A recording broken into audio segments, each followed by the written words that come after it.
RTS Info, spéciale élection.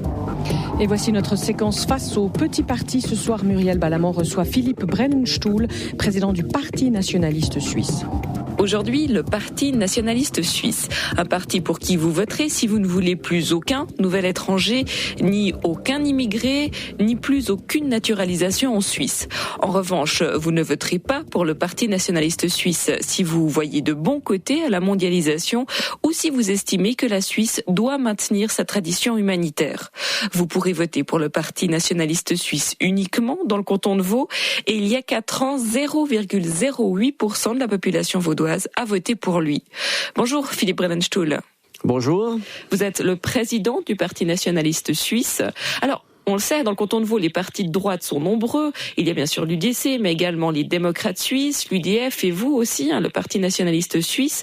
Ne seriez-vous pas plus fort si vous vous rassembliez ? Je ne crois pas. On n'est pas exactement sur la même ligne que les démocrates suisses, qui sont pour nous naturellement centristes, ou l'UDC qui fait le grand écart en permanence entre l'économie et une forme de nationalisme cosmétique.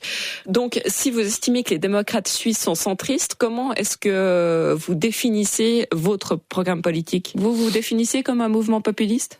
Populiste, extrême droite, nationaliste, ce que vous voulez.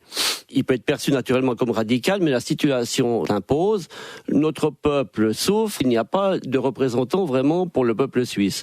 Le peuple suisse est mis de côté. Il est même mis maintenant en position d'être remplacé par une immigration massive. Donc il fallait quand même que quelqu'un vienne pour imposer la vision du peuple. Quel a été votre score aux dernières élections fédérales, M. Brennenstuhl ? C'était dans les 3000 personnes. 3000 personnes, vous savez combien de pourcentage ça représente ? Oui, c'est pas grave, on fait quand même entendre la voix d'un peuple. Il faut dire qu'il y a 4 ans, il y a une donne qu'il n'y avait pas aujourd'hui, c'est cette espèce de grand jeu mondialiste avec l'immigration. Et il y a aussi un élément important qui s'est greffé depuis, c'est la religion, puisque les gens qui proviennent massivement de ces pays-là sont de religion musulmane. On sait que ça pose un problème existentiel dans la population suisse, et ça, nous l'avions prévu à l'époque.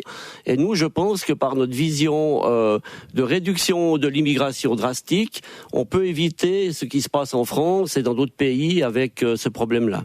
Alors, vous le dites, limitation de l'immigration drastique, est-ce que vous pouvez préciser ?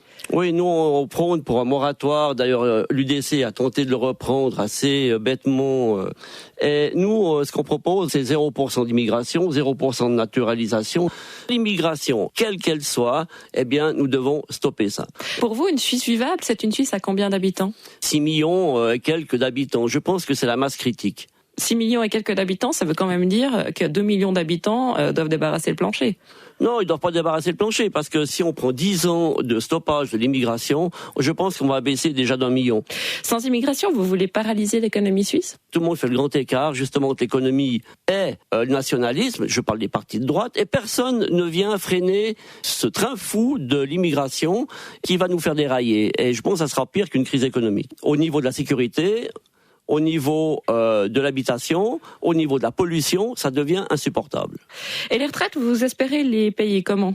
Les retraites, on s'aperçoit que plus il y a de monde chez nous, et puis moins on a d'argent, et plus tout coûte cher. Donc en baissant le nombre d'habitants dans ce pays, on devrait quand même retrouver quelque chose qui fonctionne. Et concrètement, vous allez vous y prendre comment ? Vous dénoncez, c'est pas je moi. Le vois, mais c'est pas moi le prendre. Vous êtes candidat. Oui, je suis si candidat, vous êtes élu, vous devrez faire quelque chose. Qu'est-ce que vous voulez faire ? Alors, si je suis élu, il faut déjà poser secteur par secteur où ça pêche. Monsieur Brennenstuhl, la politique est faite de compromis. Vous devez le savoir. Si vous êtes élu à Berne, vous allez tenir le choc. Je peux déjà vous dire ce qui va se passer. On va nous mettre sur un strapontin, on va nous ostraciser, puisqu'il faut ce mondialisme permanent, bêlant, pleurnichant. Votre ambition, monsieur Brennenstuhl, c'est vraiment un siège à Berne ou vous voulez juste participer au débat ? Non, j'aimerais bien un siège à Berne, d'avoir un parti qui pique les fesses un peu à l'UDC, qui pique les fesses aussi aux ultralibéraux. Je pense que c'est sain pour la démocratie.